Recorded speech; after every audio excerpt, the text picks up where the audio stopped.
cinta padamu Tuhan. Aku rindu hadiratmu Tuhan. Aku ingin selalu dekat padamu, menikmati kehadiranmu.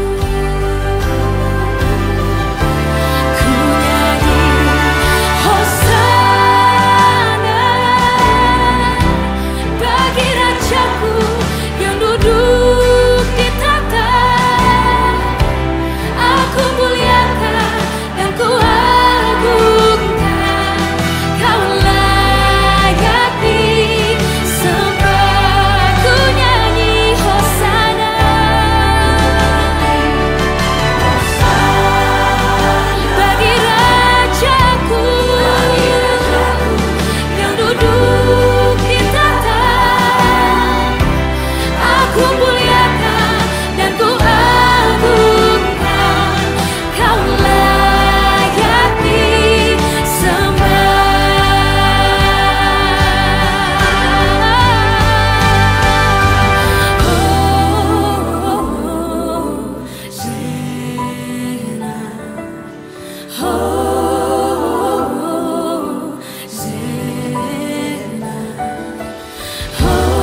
Shalom saudara, selamat pagi. Apa kabar saudara pada hari ini? Kita bersyukur buat kebaikan Tuhan. Kita ada di minggu yang keempat di bulan Agustus. Saya yakin dan percaya setiap kita ada dalam keadaan yang baik, dalam perlindungan Tuhan. Saudara, hari ini kita akan dilayani oleh seorang hamba Tuhan yang luar biasa. Beliau adalah sahabat saya dari Rock yang ada di kota Sumba. Dan saya berdoa supaya setiap kita hari ini bisa mendapatkan sesuatu dari Tuhan. Saudara, sebelum kita beribadah, ada beberapa hal yang ingin saya sampaikan buat setiap kita. Yang pertama, jangan lupa untuk mengikuti ibadah online kita, fellowship kita melalui aplikasi Zoom. Nanti sore pukul 7, untuk link ibadah, saudara bisa menghubungi WhatsApp yang ada di layar saudara pada saat ini.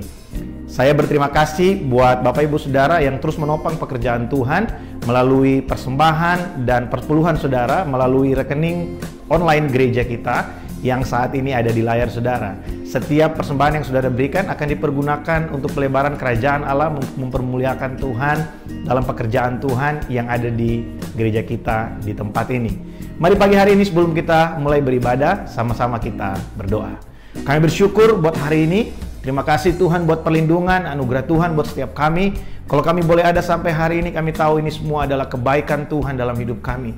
Pagi hari ini kami datang dengan ucapan syukur untuk semua yang sudah Tuhan kerjakan dalam kehidupan kami. Kami buka hati kami selebar-lebarnya bagi Engkau. Mari Tuhan berkarya lewat kehidupan kami. Pagi hari ini sampaikan isi hati-Mu, lawat setiap kami Tuhan. Kami percaya 2-3 orang berkumpul atas nama-Mu, dimanapun kami berada, Engkau hadir. Dan kalau Engkau hadir, Engkau pasti melawat setiap kami. Terima kasih Tuhan, datanglah kerajaan-Mu dan jadilah kehendak-Mu dalam hidup kami. Dalam nama Yesus kami berdoa. Amin. Saudara, jangan lupa untuk mematikan setiap notifikasi dari sosial media kita, supaya kita bisa beribadah dan kita fokus pagi hari ini. Selamat beribadah, Tuhan Yesus memberkati.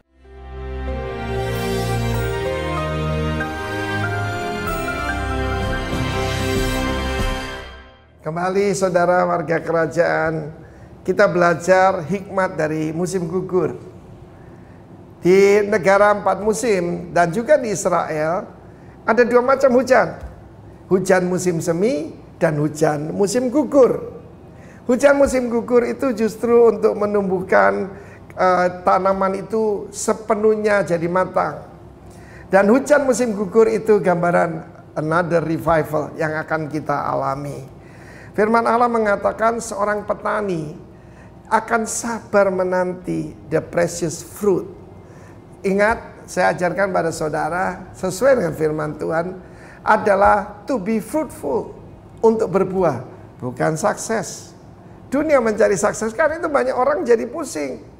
Apa mereka banggakan? Income mereka, aktif maupun pasif income-nya hilang semua. Dan mereka kira bahwa nilai mereka turun. Tidak. Your net worth is not your self worth. Ya, karena itu kita sedang dibentuk oleh Tuhan dari manusia jasmani meningkat jadi manusia rohani. Dan manusia rohani saudaraku adalah aslinya kita. Timotius Arifin bukan yang Anda lihat dari luar ini. Meskipun my body is the temple of the Holy Spirit. Yaitu firman tidak mengatakan hatimu loh. Meskipun Roh Kudus tinggal di sana, tubuhmu adalah bait daripada Roh Kudus. Salah satu akibat yang baik daripada Corona Academy ini, saya jadi memelihara tubuh saya lebih baik. Dulu dosa saya mager, malas gerak. Sekarang pagi udah jalan, olahraga, makan makanan yang lebih sehat, hidup teratur, tidurnya cukup, dan sungguh-sungguh saya belum pernah sehat seperti sekarang. Banyak orang berkata, Pak, Bapak ini hampir 70 tahun, tapi kok tetap semangat. Saya percaya firman Tuhan bilang apa itu tadi? Kesabaran. Seperti saya akui di hadapan saudara, saya ini paling kurang sabar menurut istri saya. Tapi sekarang sudah agak lumayan katanya. Passive, doing nothing. Bayangkan saudaraku. Tetapi kalau kita berpikir seperti petani, kita sabar menunggu apa? The precious fruit. Dan sabar menunggu sampai hujan musim gugur dan hujan musim semi. Kita menunggu pergerakan Tuhan, kita menunggu revival daripada Tuhan. Pemulihan itu datang daripada Tuhan, saudaraku. Tanah itu kelihatannya tidak menghasilkan apa-apa. Pohon-pohon berguguran, daun-daun jatuh. Tetapi saya kabarkan pada saudara, ketika kita menantikan Tuhan, tidak akan sia-sia saudara. Dan firman Tuhan mengatakan petani yang sabar akan memperoleh hasil yang luar biasa. Banyak orang gagal dalam hidup ini karena apa? Tidak sabar. Bayangkan wanita pertama Hawa. Dia melahirkan anak. Dan tidak ada wanita yang pernah melahirkan kan? Dan dia bilang, sampai kapan Tuhan? Dia belum tahu harus 9 bulan 10 hari. 280 hari. Dia nggak tahu. Tetapi misalnya dia berkata, bosan, mengandung di bosan. Apa terjadi? Keguguran. Banyak orang mengalami keguguran. Tidak sabar menunggu sampai buah itu menjadi matang. Percayalah kepada Tuhan. Bahwa Tuhan to know about everything about our life. Dan He reign over our life. Jangan khawatir saudaraku. Karena itu nikmatilah. Dan segala ujian ini hanya membuat kita lebih matang. Jangan lupa, kesabaran, ketekunan, dan ketahanan harus ada dalam hidup kita. God bless you, warga kerajaan. Shalom Bapak Ibu yang terkasih. Apa kabar semuanya? Tiba saja kita akan memuji menyembah nama Tuhan. Mari kita siapkan hati kita. Kita berikan yang terbaik buat Tuhan melalui penyembahan kita pagi hari ini. Terima kasih Yesus. Inilah kami Tuhan. Katakan kepadamu Tuhan, menyembah Tuhan Yesus. Bersyukur akan apa yang Tuhan berikan setiap hari dalam kehidupan kami. Haleluya Tuhan.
Yesus. Haleluya, terima kasih Tuhan. Engkau bertata di atas pujian kami, penyembahan kami Tuhan. Mari sama-sama kita akan menyembah Tuhan. Kita akan masuk mendengarkan firman Tuhan. Kita siapkan hati kita. Kita buka hati kita untuk mendengarkan firman Tuhan.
Mari kita berdoa. Datanglah kerajaan-Mu dan jadilah kehendak-Mu. Hari ini kami akan mendengarkan kebenaran firman-Mu. Urapi hamba-Mu dan setiap kami yang hadir, khususnya untuk seluruh jemaat yang ada di Malaysia, Kuala Lumpur, diberkati oleh Tuhan. Kami percaya menit-menit ke depan adalah menit-menit di mana mujizat Allah dinyatakan dan kemuliaan Allah dinyatakan. Dalam nama Yesus Kristus yang siap diberkati Tuhan, katakan sama-sama, amin. Shalom Bapak Ibu Saudaraku yang diberkati oleh Tuhan. Senang sekali berjumpa dengan saudara, khususnya jemaat yang ada di Kuala Lumpur. Hari ini kita berjumpa lagi dengan Pendeta Wahyu. Ada satu hal yang menarik di bulan Agustus ini. Saya berdoa kemerdekaan, the spirit of freedom terjadi atas setiap kita. Katakan sama-sama, sekali merdeka, tetap merdeka. Amin, amin, amin, amin, amin. Saudaraku, karena Alkitab kita berkata, firman Allah berkata, jadi apabila anak, dalam Yohanes pasal yang ke-8 ayat yang ke-36. Jadi apabila anak itu memerdekakan kamu, kamu pun benar-benar merdeka. Yang setuju katakan amin.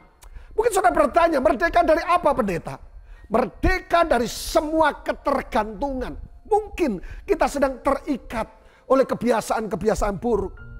Kita terikat dengan kemabukan, persinahan atau lain sebagainya. Atau kebiasaan hutang piutang dan sebagainya. Dengar baik, jika anak itu memerdekakan, dengar baik, engkau benar-benar merdeka. Amin, amin, amin. Oleh karena itu kita membahas hari ini tentang freedom in Christ. Kemerdekaan di dalam Kristus. Arti kata merdeka diterjemahkan dengan bahasa yang sangat bagus, yaitu eleuteria. Diterjemahkan dengan kata free. Diterjemahkan dengan kata merdeka.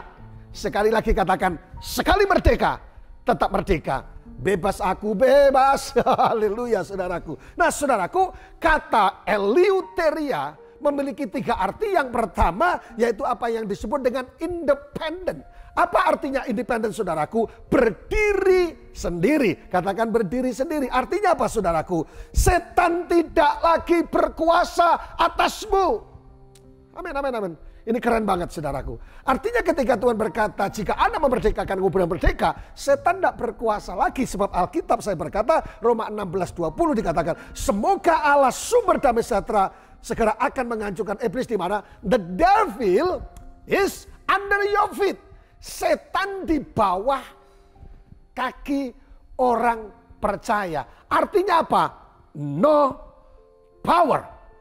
Tidak ada kuasanya lagi. Kalau hari ini setiap jemaat khususnya yang di Kuala Lumpur, Malaysia, dengarkan program ini dan dengarkan khotbah ini, mungkin Anda sedang diikat oleh kebiasaan-kebiasaan, atau mungkin setan sedang intervensi dalam hidupmu. Alkitab saya berkata, the devil is under your feet, dan anak itu memerdekakan, benar-benar merdeka. Yang setuju katakan amin. Tetapi yang kedua, arti yang kedua, eleuteria adalah generosity. Saudaraku, apa yang disebut dengan kemurahan hati. Saudaraku, sakit hati yang kini ku rasakan, tak sesakit yang aku derita. Ketak rek spasi Wahyu akan dapat jawaban dari handphone saya sendiri. Mungkin saudara sedang dibelenggu sakit hati dan saudara berkata, pendeta, aku melihat bayangannya dia sakit hati, tidak mungkin saya bisa mengampuni. Sekali merdeka tetap merdeka. Jika anak memerdekakan, saya dan saudara benar-benar merdeka. Roh Kudus memampukan untuk kita memberikan pengampunan. Sekalipun posisi kita benar. Saudara menjadi bagian orang yang tersakiti. Saudara menjadi golongan orang yang dibenci dan sebagainya. Tetapi berikan pengampunan, generosity, kemurahan hati. Sebab kalau engkau ada kemurahan hati, surga terbuka atasmu. Satu saat saya mendoakan orang yang di salah satu kota namanya Madiun. Saudaraku, sudah didoakan sampai 20-21 hamba Tuhan. Dan saya diminta untuk mendoakan saudaraku. Dan saya tidak langsung doakan. Saya tanya, Bu, apakah ibu punya kepahitan? Dia nangis saudaraku, air mata keluar, air liur keluar. Iya. Saudara, tak ajak pengampunan. Saya tidak doa. Pengampunan terjadi. 2, 3, 4 hari kemudian mulai pulih pada sakit komplikasi. Jangan izinkan kepahitan. Saudara benci tapi rindu jua saat ingat kau sakiti hatiku. Allah memberikan generosity, believe or not, percaya atau tidak, Roh Kudus memberikan kemampuan atasmu. Hari ini kalau engkau sedang mengalami kebencian, datang kepada orangnya dan sorry, aku minta maaf. Selesai. Engkau tidak lagi di bawah kuasa setan. Tidak beri kuasa kepahitan dan kebencian, tapi kuasa dalam kemurahan Allah. Saudaraku, amin. Tapi yang ketiga, saudaraku, selain generosity, yang ketiga adalah freedom. Saudara mengalami kebebasan, diartikan dengan kebebasan, kemerdekaan. Eleuteria yang ketiga diartikan dengan kata, saudaraku, kebebasan, freedom. Bebas dari apa? Yang pertama, bebas dari kutuk dosa. Persoalan terbesar dalam hidup kita, saudaraku, dosa. Dan Tuhan berkata, jika kita mengaku dosa kita, Allah setia dan adil menyucikan dari semua kejahatan. Kalau hari ini sedang keluar dari hadirat Tuhan, haleluya, saudara sedang alami dosa dan saudara sulit untuk balik lagi. Dengar, Tuhan sedang mengangkat tangan buat saudara, datanglah kepadaku, aku akan memberikan kelegaan, aku akan membebaskan engkau. Kata yang ketiga adalah freedom, dibebaskan dari kutuk dosa. Tuhan sedang membuka tangan buat saudara. Jangan takut. Tapi yang kedua adalah kutuk sakit penyakit. Orang Indo kalau sakit sekarang trennya dibawa ke Malai, saudaraku. Untuk berobat, kenapa? Tabibnya hebat, dokternya hebat, dan gennya terjangkau. Tapi hari ini mungkin saudara divonis COVID-19, saudara divonis sakit yang parah, saudara cancer dan semuanya, sakit gagal ginjal dan sebagainya. Ada kabar baik bahwa ketika Allah memerdekakan, Allah akan menyembuhkan saudara. Yang datang dengan saya katakan, aku disembuhkan. Dan jika Allah memerdekakan, aku benar-benar merdeka. Katakan, sekali merdeka, tetap merdeka. Tapi yang ketiga adalah kutuk kemiskinan. Kata freedom. Jangan alergi untuk jadi orang kaya dan diberkati. Yang penting engkau bisa menjadi berkat atas setiap kita. Yang setuju, katakan amin. Oleh karena itu hari ini kita akan membahas dalam waktu tidak lama, yaitu freedom in Christ, kemerdekaan di dalam Kristus. Bapak Ibu Saudaraku, ada satu statement yang sangat bagus. Dikatakan, the biggest tragedy in life is not death, but life without purpose. The biggest problem in life, persoalan terbesar, masalah terbesar dalam hidup ini, saudaraku, bukan karena kematian, bukan karena COVID-19, bukan karena kesulitan, bukan karena kebangkrutan. Persoalan yang paling besar dalam hidup ini adalah seseorang yang tidak punya tujuan hidup. Tanya sebelah kiri, sebelah kanan, tujuan hidupmu apa, saudaraku? Orang suka ini uang gue, pendeta. Gue mau bikin apa aja, terserah gue. Emang gue pikirin, you and me and. Tapi saya mau kasih tahu buat saudara. Kayak lagunya Mbak Surip, tak gendong kemana-mana. Saudaraku, dia tidur lagi, bangun lagi, tidur lagi, bangun lagi. Saya mau kasih tahu, tujuan hidup. Tragedi terbesar kalau orang tidak punya tujuan hidup. Tapi yang kedua, the greatest tragedy also in life with wrong priority. Tujuan hidup yang kedua adalah masalah tragedi terbesar dalam hidup kita adalah ketika seseorang tidak punya prioritas. Tidak punya tujuan hidup prioritas yang paling tinggi. Sebab kalau saudara punya tujuan hidup yang jelas, skala prioritas yang jelas, saudara gampang memutuskan sesuatu. Yang setuju katakan amin, saudaraku. Makanya dalam Matius 6:33 dikatakan, carilah dahulu, baca sama-sama, carilah dahulu kerajaan Allah dan kebenarannya, all this thing, semuanya akan ditambahkan kepadamu. Tujuan hidup kita, prioritas hidup kita adalah the kingdom of God, kerajaan Allah, maka all this thing semuanya akan ditambahkan kepadamu. Kesembuhan, mujizat, kasih karunia, kemurahan, talenta, dan semuanya. Ada banyak orang lebih ngejar bonusnya. Tidak mungkin orang beli payung dapat mobil, tapi orang beli mobil dapat payung.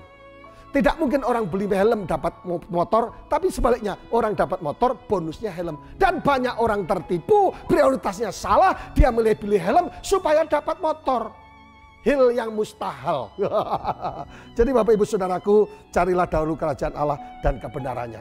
Saudaraku, Alkitab sangat jelas berkata, ketika kita mendahulukan kerajaan Allah, semua akan ditambahkan kepadamu. Mari kalau saudara sedang berada dalam posisi yang salah, fokus yang salah, mari arahkan fokus saudara, yaitu pada kingdom of God untuk memuliakan Tuhan. Yang setuju katakan amin. Nah, pertanyaan yang penting buat kita, apakah kita dalam kehidupan ini digerakkan oleh apa? Yang pertama, apakah kita digerakkan oleh rasa bersalah? Saudara menjadi orang yang tidak pernah berbahagia karena selama hidup saudara bersalah. Amin. Saudara ketemu dengan pendeta yang baik, pendeta Edward yang ada di Kuala Lumpur. Sahabat, teman yang baik buat saya. Seharusnya kalau saudara hidup dengan rasa bersalah, minta doa didoakan. Karena Alkitab jangan digerakkan oleh rasa bersalah. Engkau tidak pernah bahagia, engkau hanya merenungi nasibmu, rasa bersalah. Tapi yang kedua, apakah kita digerakkan dengan kebencian atau kemarahan? Akhirnya apa? Sakit hati, kepahitan, kebencian, sedikit marah, sangat sensi. Apakah engkau digerakkan oleh kemarahan atau digerakkan oleh kebencian? Yang kedua, check and recheck hatimu. Tapi yang ketiga, apakah engkau digerakkan oleh rasa takut?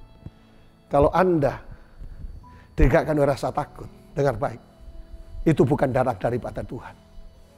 Karena ketakutan bukan berasal dari Tuhan, tapi dari kuasa kegelapan. Karena Tuhan berkata, aku tidak memberikan roh ketakutan, tapi roh disiplin, damai sejahtera, sukacita yang membawa kemenangan. Yang setuju katakan amin. Sedikit takut, ada masalah takut, semuanya takut, lihat malam takut. Saudaraku bertobat, karena Tuhan tidak memberikan roh ketakutan. Tetapi yang keempat, apakah saudara digerakkan oleh materialistis? Semua diukur dengan uang. Apa yang dicari orang? Uang. Semua dinilai dengan jian, olsanse. Semua apakah untung atau tidak? Saudaraku, kalau saudara memikir hidup saudara semua dinilai dengan uang, saudara tidak pernah akan mengalami kebahagiaan. Karena segala sesuatu kita perlu uang, tapi tidak harus diukur dengan uang. Amin. Haleluya. Jadi saudaraku, jangan diukur dengan uang. Satu saat kesaksian, ada anak Tuhan dari Jakarta. Anaknya meninggal karena COVID-19, saudaraku. Ketika dia meninggal, semua keluarganya positif kena positif, saudaraku. Kena COVID-19. Dan apa yang terjadi, saudaraku?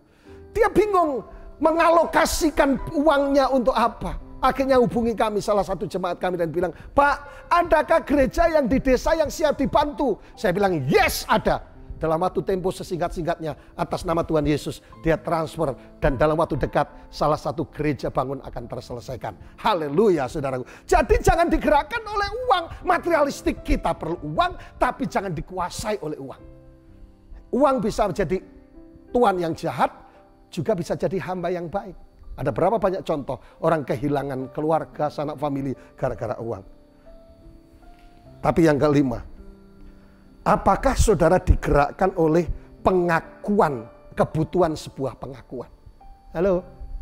Jadi saudara beli tas, saudara beli baju, saudara berdandan, saudara bergerak apa saja, butuh pengakuan dari orang. Itu berarti gambar diri yang tidak betul. Who am I? Sepatu saya, tas saya 70 juta loh. Dan sebagainya. No.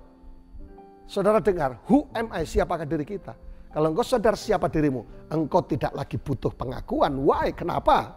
Karena saudara putra-putra raja yang sudah dapatkan legitimasi sebagai anak-anak raja. Artinya apa? Semua warisan kerajaan surga menjadi bagianmu. Dan engkau akan, kalau engkau hidup butuh pengakuan, engkau butuh terus perhatian orang, sanjungan orang. Dan itu nenek bilang berbahaya. Tetapi hidup yang benar, saudaraku, hidup yang digerakkan oleh kerajaan Allah, the kingdom of God, seperti Matius 33, engkau digerakkan oleh kerajaan Allah, tujuan Allah, dan kehendak Allah. Saudara nyaman, bahagia, dan damai sejahtera.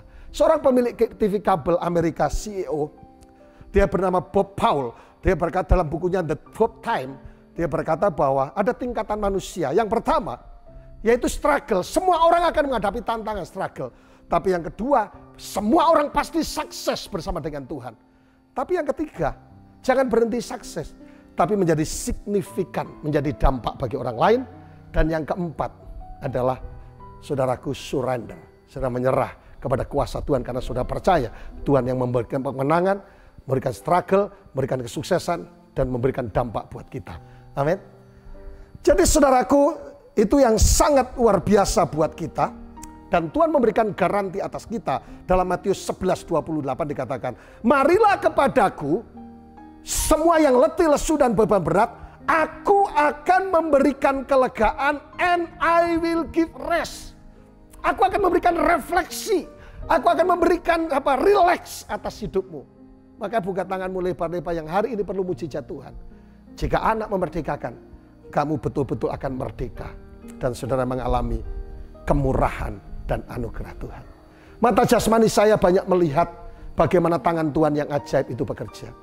Mata saya banyak melihat orang-orang dijamah Tuhan bukan karena pendeta, tetapi Yesus yang kita sembah. Oleh karena itu Tuhan berkata, and I will give rest. Amin. Saudaraku yang dikasihi Tuhan, ada seorang orang tua dari keluarga diaken kami di Madura. Umurnya sudah 70-an tahun. Dia sakit tumor atau kanker. Orang tuanya ada di tempat kami. Dan saudaraku dia, Pak tolong doakan. Dan dia sampai keluar bahasa, kalau mati ya matilah. Tetapi apa yang terjadi saudaraku? Pak, 2 hari kemudian, mama saya bisa makan. Mama saya bisa makan. Dan sampai sekarang tidak mati-mati. Tuhan memberikan kelegaan. Ketika anak itu memerdekakan, sakit penyakit pun akan dimerdekakan. Nah pertanyaan buat kita, bagaimana kita kuat menghadapi persoalan, bagaimana kita kuat menghadapi struggle, bagaimana kita kuat menghadapi tantangan dan kita tak menjadi orang yang lebih dari pemenang. Yang pertama, dalam Yesaya 54 ayat pertama dikatakan, bersorak-soraklah hai si mandul yang tidak pernah melahirkan. Bergembiralah dengan sorak-sorai dan memekiklah. Hai engkau yang tidak pernah menderita sakit bersalin, sebab ia yang ditinggalkan suaminya akan mempunyai lebih banyak anak dan pada yang lebih banyak anak daripada yang bersuami, firman Tuhan. Yesaya 54 ayat 1 menjelaskan bagaimana kita bisa kuat, bisa menang hadapi struggle dan tantangan. Yang pertama adalah the power of rejoicing. Saudaraku, kuasa daripada tetap sukacita. Pertanyaannya, siapa yang harus bersukacita? Alkitab menyebutkan dalam Yesaya 54 tadi, yang pertama adalah barren one. Siapakah dia? Barren one adalah si mandul yang gagal, yang divonis tidak sembuh, yang dalam hidupnya gagal dan gagal lagi. Harus bersukacita dan memekik dan bersorak, kata Tuhan. Amin, amin, amin, amin, amin. Haleluya. Tapi yang kedua adalah forsaken ones, yang ditinggalkan, ayat yang ke-6. Tapi yang selanjutnya abadan ones, yang diterlantarkan. Yang ketiga, yang keempat adalah effective one, yang tertindas. Orang-orang yang ditinggalkan, orang-orang yang gagal, orang-orang yang mandul, orang-orang yang dilantarkan, orang yang tertindas. Ada kabar baik, bersukacitalah, bergembiralah, memekiklah, sebab ketika engkau bersukacita, menjadikan kekuatan yang dahsyat dan engkau akan menjadi lebih daripada pemenang. Kata sukacita dalam Alkitab ada 2 hal. Yang pertama adalah happiness. Sukacita karena faktor luar. Mobil baru, rumah baru, istri baru dan sebagainya. Tetapi saudaraku, yang kedua adalah joy. Sukacita karena Kristus ada dalam hatimu. Itu baru saudaraku sukacita. Ingat saudaraku bahwa Tuhan itu adalah Tuhan yang membangun reruntuhan.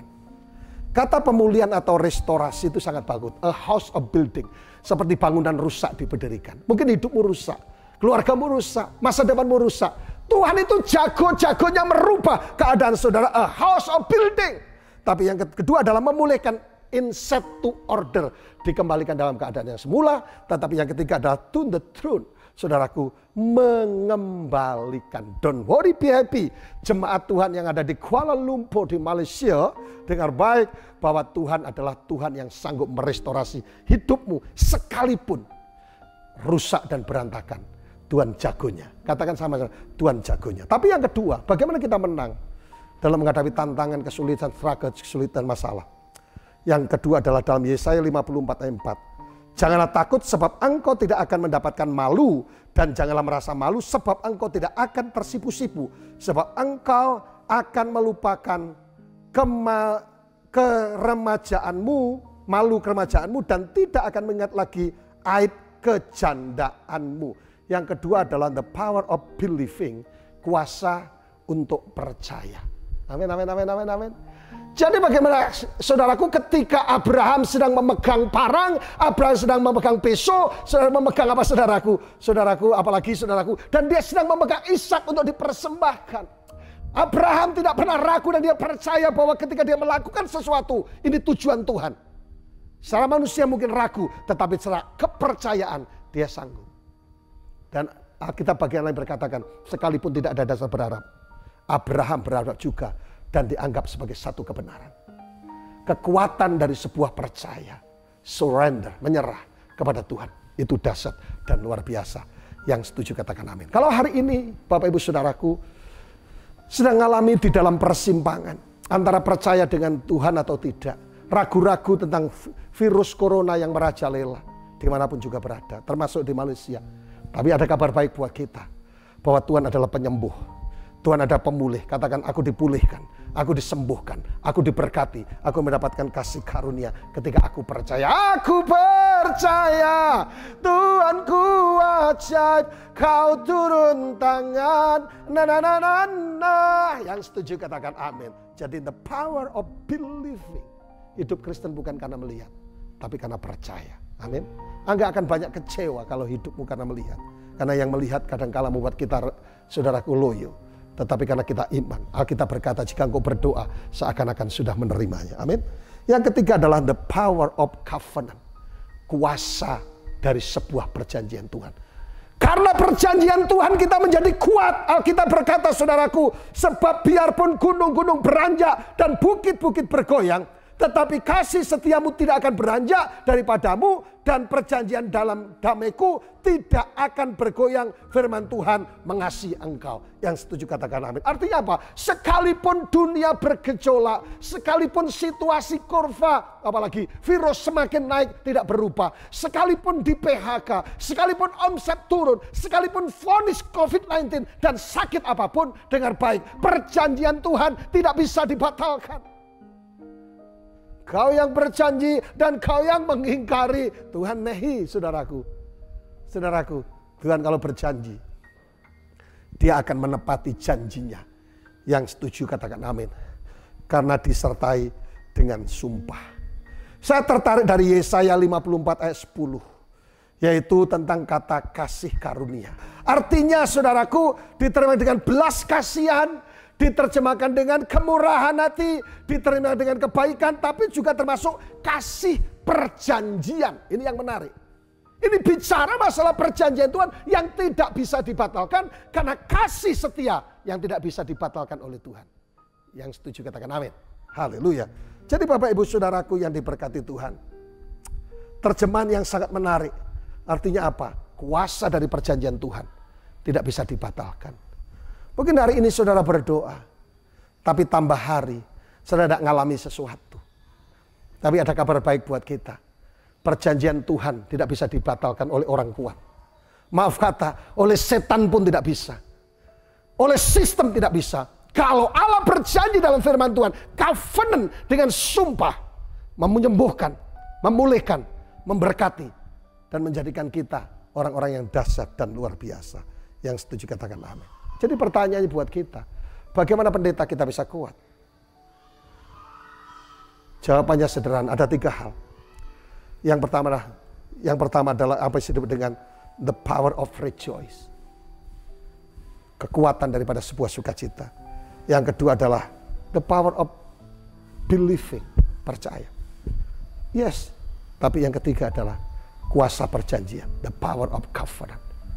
Selama engkau memegang janji Tuhan, dikatakan tadi sekalipun sebab biarpun gunung beranjak, tapi janji Tuhan tetap ya dan amin.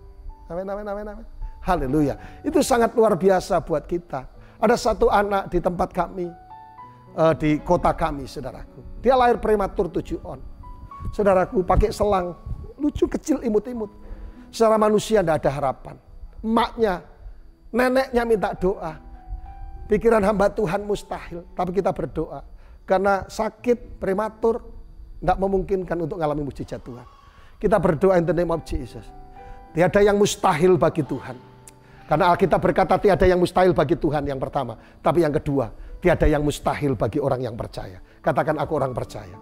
Dan kita berdoa, apa yang terjadi? Beberapa bulan kemudian dia cerita, Pak Pendeta, cucu saya sembuh, pulih, dan diberkati oleh Tuhan, dan tumbuh subur. Kemustahilan milik siapa saudaraku? Kemustahilan yang pertama, hanya milik satu orang yang tidak percaya, Yang kedua, kemustahilan itu milik setan.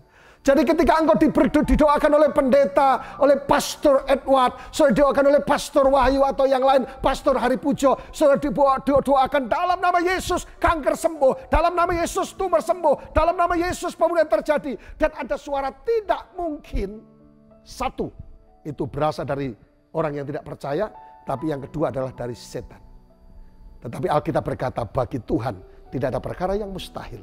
Dan bagi orang yang percaya, believer, tidak ada perkara yang mustahil. Amin. Jadi kalau saudara orang percaya, pertama kali orang Kristen bukan disebut orang Kristen, tetapi disebut believer, orang percaya dalam Kisah Rasul. Artinya apa? Sekalipun belum melihat, tetapi percaya bahwa mujizat terjadi, pemulihan terjadi, anugerah terjadi, pembebasan terjadi. Makanya freedom in Christ, Allah jika Anda memerdekakan, kamu benar-benar merdeka. Dari hutang, sakit penyakit, keterikatan, masalah. Dan saudara menjadi orang yang berbahagia karena Tuhan. Amin. Haleluya. Jadi Bapak Ibu Saudaraku yang dikasihi Tuhan. Yang terakhir yang perlu sampaikan. Saya berdoa satu persatu yang mendengarkan program ini. Baik offline maupun online. Saudaraku. Khususnya untuk di Kuala Lumpur, Malaysia. Atau cabang-cabangnya. Ada janji Tuhan ketika Tuhan berkata, jika apabila anak itu memerdekakan, memberikan eleuteria, memberikan freedom, memberikan generosity, memberikan apa lagi saudaraku? Itu ada 7 janji Tuhan yang dibuat atas kita. Yang pertama, yang setuju aminkan. Yang pertama, the servant promise from God. Yang pertama adalah, I am your strength. Tuhan adalah kekuatanku. Yang menjadi andalan kita adalah Tuhan. Saya percaya kalau Tuhan yang menjadi kekuatanmu, menjadi orang yang merdeka, orang yang diberkati, dan orang yang berbahagia. Yang setuju katakan amin. Tapi yang kedua, I will never leave you. Saya tidak akan pernah meninggalkan kamu. Bahkan Tuhan berkata, aku akan memegang engkau di tangan kananku. Aku sekali-kali tidak akan pernah meninggalkan engkau. Mungkin saudara sedang ada di rumah sakit. Mungkin saudara sedang ada terbaring letih lesu. Mungkin saudara sedang ada mengalami pergumulan yang berat pendeta. Saya makan tidak enak, duduk pun gelisah. Ada kabar baik, Tuhan tidak pernah meninggalkan. Apa sih yang terjadi kalau Yesus hadir? Kalau Yesus hadir terjadi damai sejahtera, peaceful. Kalau Yesus hadir terjadi powerful, ada mujizat Allah terjadi. Yang ketiga, saudaraku, kalau Yesus hadir useful, engkau menjadi berguna. Yang keempat adalah joyful, Anda akan sukacita. Coba lihat tengah kanan ini, wajahnya sukacita dan duka cita. Tapi kalau Yesus hadir, akan terjadi sukacita, damai sejahtera, dan saudara berguna, dan powerful, kuasa Allah dinyatakan. Kalau Yesus hadir, apalagi dia berjalan bersama dengan engkau. Yang setuju katakan amin, amin, amin, amin, haleluya. Yang ketiga adalah, I have planned for you to prosper. Saya punya rencana kemakmuran buat kamu. Saya tidak anti, saya tidak berbicara kemakmuran. Tetapi rencana Tuhan adalah prosperity. Kemakmuran rohani, jiwani, dan badani. Amin. Komplit, lengkap. Tuhan berkata, mungkin saudara, Pak, saya baru di PHK, Pak. Pak, bisnis saya mulai menurun. Pak, saya, no. Jawaban saya sederhana. Tuhan berkata, tenang saja. I have planned for you to prosper. Rencana kemakmuran. Katakan sama-sama, aku orang yang diberkati. Katakan sama-sama, orang Malaysia diberkati. Orang Kuala Lumpur diberkati. Yang setuju katakan amin. Haleluya. Itu yang luar biasa. Yang selanjutnya, saudara. I hear you prayer. Aku akan mendengarkan doamu. Amin, amin, amin, amin. Jangan miskom sama Tuhan. Tuhan, aku sudah berdoa kok tidak dijawab-jawab sih Tuhan. Saya sudah berpuasa kok tidak dijawab. Saya sudah melakukan semua kegiatan di gereja. Perpuluhan, pembangunan, saya berdoa, ibadah, berdoa puasa. Tapi sekarang dengar. Tuhan menunda doamu. Dia sedang punya rencana kemuliaan yang hebat atasmu. Jadi jangan salah mengerti sama Tuhan. Amin. Orang-orang Malaysia, percayalah Tuhan. Ketika engkau berdoa, dengar baik. Air matamu yang keluar, bukan air mata buaya. Tuhan sedang menampung di kirbatnya. One day, doa itu akan dijawab. Dan saudara mengalami mujizat Tuhan. Amin. Tapi yang kelima, janji Tuhan. Tadi 7. Yang kelima adalah, I will fight for you. Aku akan berjuang buat kamu. Aku akan membela engkau, berjuang. Aku jadi good lawyer buat kamu. Aku akan menjadi penasihat buat kamu. Apapun makanannya, minumnya, teh botol sostro. Di Malaysia ada enggak kayak ini? Apapun persoalannya, asalkan Tuhannya Yesus, semua akan tuntas, tas. Yang keenam adalah I will give you peace. Akan ada damai sejahtera. Amin, amin Pak Edward.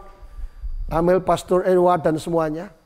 Karena saya percaya damai sejahtera bukan ditentukan ada masalah atau tidak.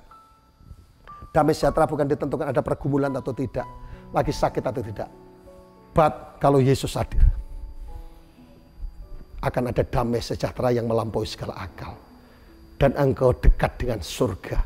Karena the kingdom of God ada dalam hidupmu. Amin. Haleluya. Tapi yang terakhir, ini keren banget. Ada banyak orang butuh pengakuan. Tuhan berkata di 7 janji Allah ketika engkau dimerdekakan. Yang ketujuh adalah I always love you. Semuanya begini. Atau begini saudaraku. Tapi tak begini, I love you. Tuhan berkata, aku dari surga berkata buat setiap jemaat Malaysia, Kuala Lumpur, aku mencintai kamu, tutik. Itu sudah cukup buat kita. Kalau artinya gini, kalau saudara lagi dicintai oleh seseorang, semuanya akan diberikan. Mau makan baik kuteh, mau makan nasi apa yang orang India itu nasi padangnya, atau saudaraku, dengar baik. Tuhan menyediakan buat saudara. Saudaraku. Dia memberikan I love you artinya jiwa ragaku sepenuhnya. Ketika Yesus mati di atas kayu salib, dia berkata I love you, tetes selesai, sudah selesai. Tuhan memberikan nyawanya buat kita dan seisi surga buat saudara. Supaya saudara diberkati, pulih, disembuhkan. Dan Alkitab berkata sekali merdeka tetap merdeka. Jika anak memerdekakan belum merdeka, sekali merdeka tetap merdeka. Amin. Saudaraku yang dikasih Tuhan, hari ini saya tidak panjang lebar. Tetapi bagi setiap khususnya jemaat Kuala Lumpur yang ada di Malaysia, saya berdoa supaya kasih karunia Allah turun atasmu. Alkitab saya berkata dengan jelas. Kebetulan bulan Agustus, saya berdoa ada the spirit of freedom. Ada kuasa kebebasan yang sedang bekerja oleh karena Roh Kudus. Sebab Alkitab berkata jika anak itu memerdekakan, semuanya, saya, saudara, semuanya akan dimerdekakan.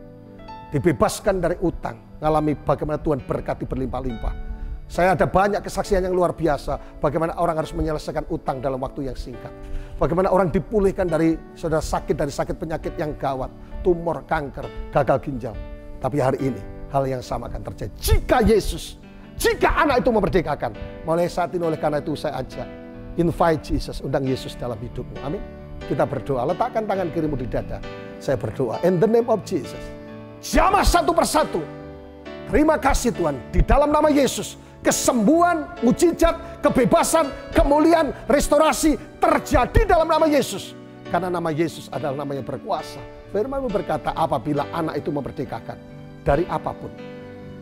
Engkau akan betul-betul merdeka. Engkau sembuh, diberkati, pulih, dan mengalami sukacita. Hamba-Mu berdoa untuk Pastor Edward. Untuk gembala setempat yang ada di Kuala Lumpur. Berkati dalam nama Yesus. Terus dipakai Tuhan secara dasar. Dilindungi. Dan visi ilahi yang Tuhan taruh akan terjadi. Akan mengalami terobosan-terobosan yang luar biasa. Dan semua yang terbaik dari surga turun atas hamba-Mu dan seluruh umat yang digembalakan. Dan nama Tuhan dipermuliakan. In the name of Jesus. Dalam nama Yesus kami berdoa. Haleluya. Amin. Shalom. Tuhan Yesus memberkati. Haleluya.